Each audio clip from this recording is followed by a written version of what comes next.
In this video, I'm going to show you how to layer guitars to get a huge, monstrous guitar tone. This is perfect for all kinds of rock music, pop rock, pop punk, hard rock. Also works great for country music, basically anywhere that you want huge guitars. So I've got a mix session open here. It's a pop punk song. Guitars obviously play a vital role here.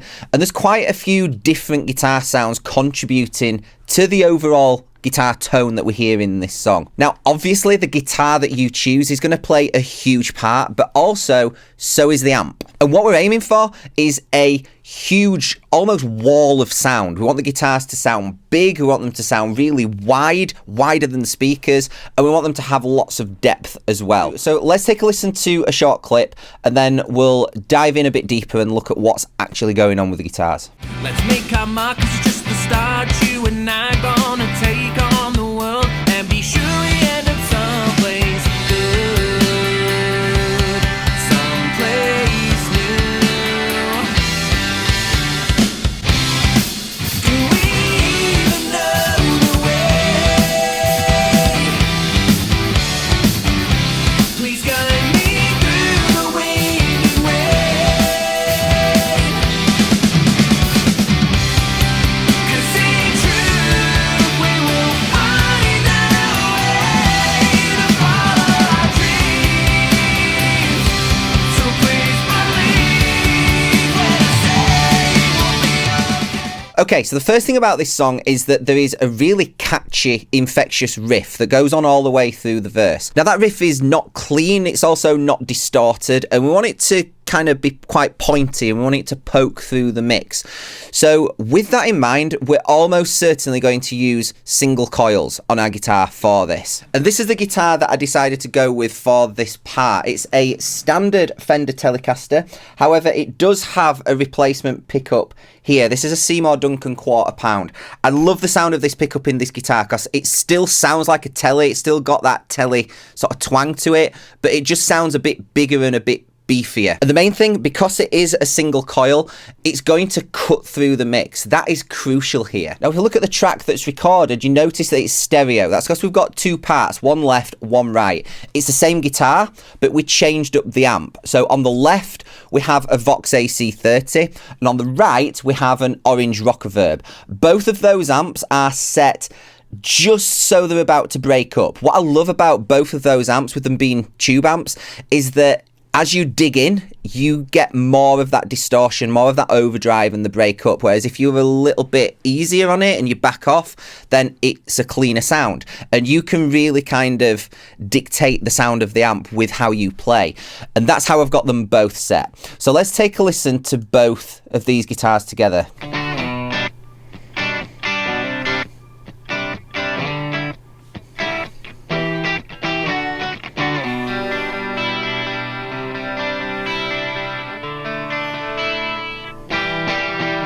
So that sounds great. It's the exact tone we want. By using the different amps, we get an ever so slight variation in tone, which just helps them to sound really, really wide.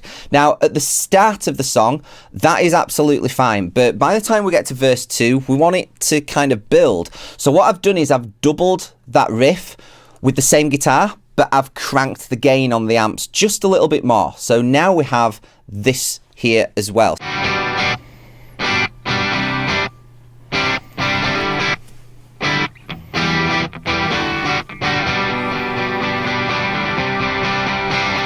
So if we put both of those together, we've got this slightly cleaner one, this more crunchy sound. This is what we get.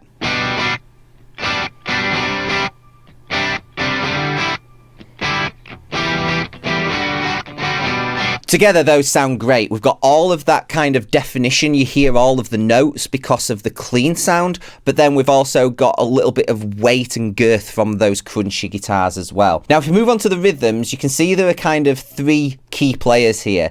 There's this stereo track here, which is the guitar crunch. There's this stereo track here, which is the guitar heavy.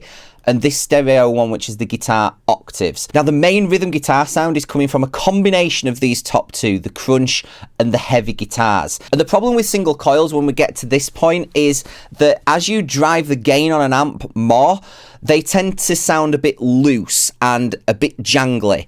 This is a pop punk song. That's not going to cut it. We need a big meaty guitar sound for the rhythms. So we're almost certainly going to need a guitar with humbuckers. However, while the humbucker equipped guitar is going to sound great for those heavily distorted, really meaty guitar tones, we still want to make sure that the guitars are well defined and it kind of pokes through and pops through the mix. So we're blending it with crunch tones as well. This is going to be using those single coils. So this guitar crunch track here, we're using the Fender Telecaster with the single coils, and again, a Vox AC30 with a orange Rockaverb. Both of those have a really strong mid-range, and the single coil is going to have all of that definition to cut through the mix. Take a listen to what this sounds like.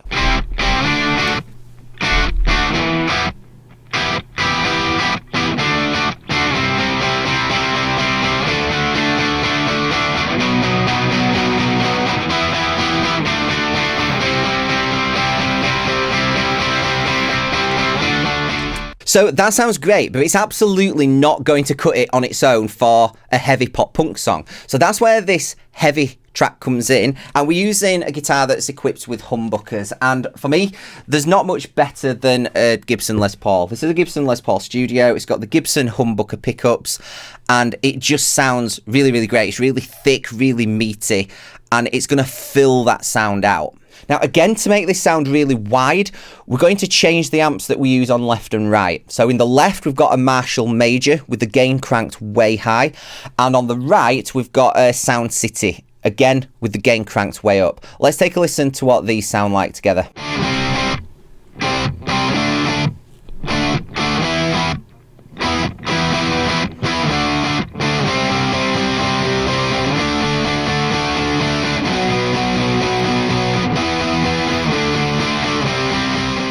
So they sound a lot thicker, and whereas these heavy guitars have got a really big low end, and they're also quite fizzy up at the top, which I like, the crunch guitars fill out the mid-range, and they just have that definition to help the guitars pop through the mix.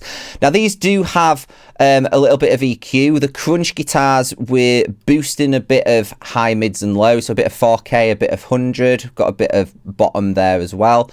And the heavy guitars have similarly just boosting some top and bottom, some presence and a bit more lows. Both of them also have a tape plugin just after them. I love the sound of tape on guitars. It smooths out some of that top end, so you can really push that high EQ into tape, and you get all of the benefit from that present boost, but you also don't get any of the fizziness or harshness because tape just smooths that out. Let's put both of those together and hear what they sound like.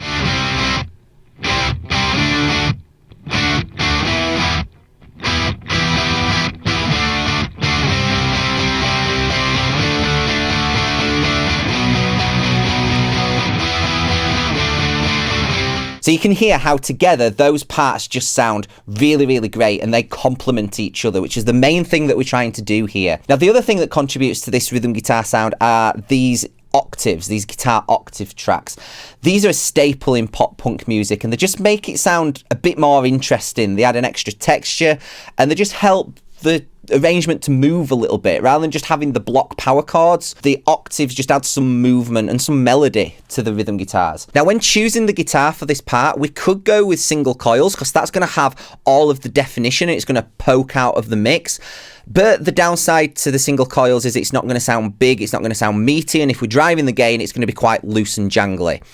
We could go for humbuckers. That's going to sound really thick, really meaty, but we might struggle to get it to poke out of the mix without boosting a ton of presence, and maybe it's sounding a little bit harsh. So what is the perfect compromise in this situation? Well, I have the answer right here, and that is a guitar equipped with P90 pickups. These might look like humbuckers, but they are real, genuine P90s. They're just in a humbucker case, so that we didn't have to do any extra routing or digging out of the guitar.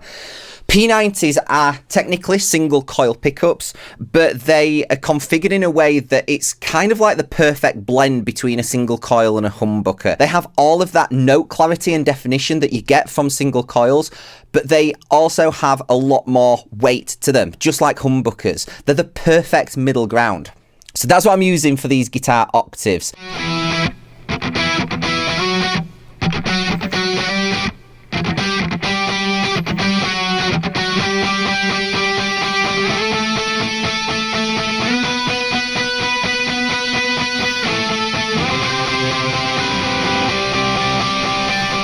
Those sound great. So put them together with the distorted and the crunch guitars. This is what we're getting.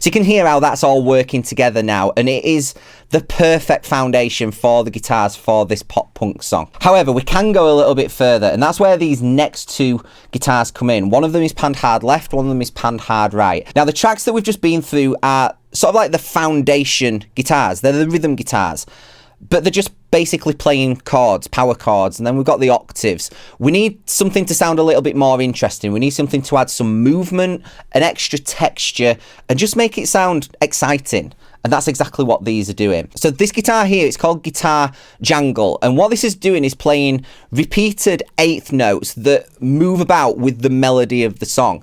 And we want it to sound quite loose, and we want it to sound quite jangly, and just add that extra texture. Now, because we want that jangly, loose sound to it, it has to be single coils. And what guitar is the absolute king of jangly tones? Well, in my opinion, there is nothing better than this, and that is a Fender Strat. This is a standard American Strat. It's standard in every way. It's got the Strat pickups, and we're using it in this selector. So we're using the neck pickup. And the amp that we're using for this is a Fender Blues Junior. I love the sound of that. I think both the guitar and the amp pair up really, really well. So let's take a listen to what this sounds like.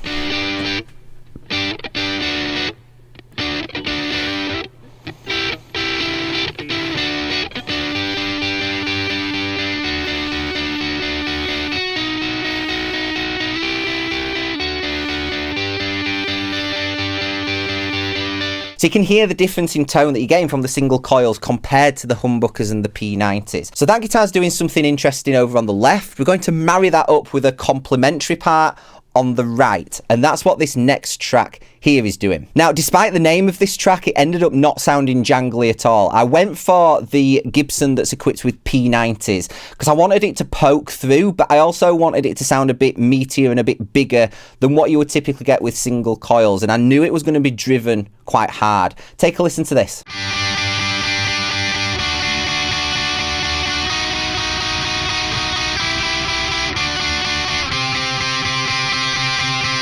So it's not playing the exact same thing as the Strat was doing, but it's doing something very similar that's going to complement it. Let's put them both together, see what we get.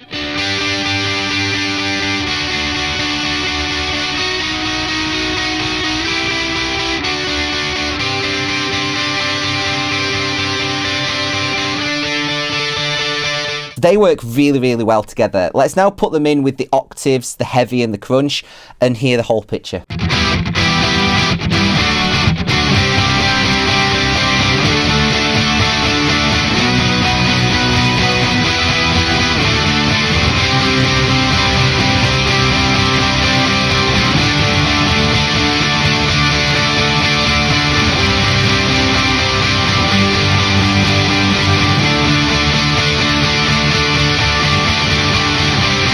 So that is a pretty monstrous guitar tone, and it's really just coming from 5 or 6 different parts. Yeah, we might quad track some of this sometimes. We might even record 6 or 8 rhythm guitars in certain songs. But if we do that, we're just layering the same part using different sounds to build an overall picture. And be sure we end up someplace good, someplace new. Do we even know the way? Please guide me through.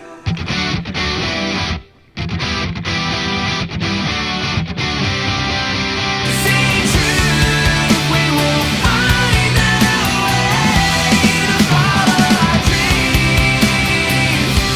So please believe when I say we'll be okay.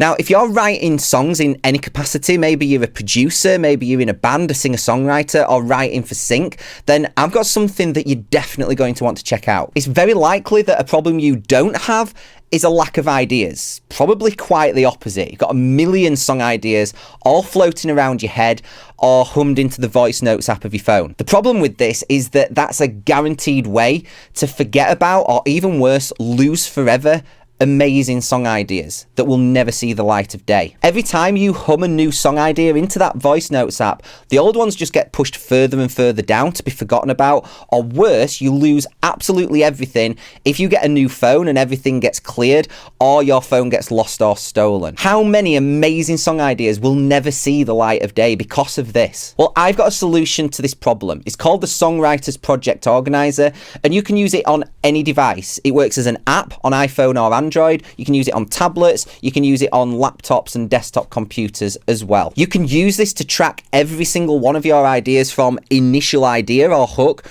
right through to the final master and release. And best of all, probably my favorite feature, is that you can share this with anyone that you choose. So it makes collaboration a breeze. So if you're collaborating with another artist, you're working with a producer, mix mastering engineer, you can give them access to your organizer and everyone can edit it and move things along in that project timeline, and it updates in real time, so you can keep track of where everything is at any moment. And also, it's completely free to use. This will keep everything organized, so you can just focus on writing amazing songs and making sure that everything stays on track, and you will end up finishing more projects as a result of this. So if you like what I'm talking about, there is a link in the description below. Go and check it out.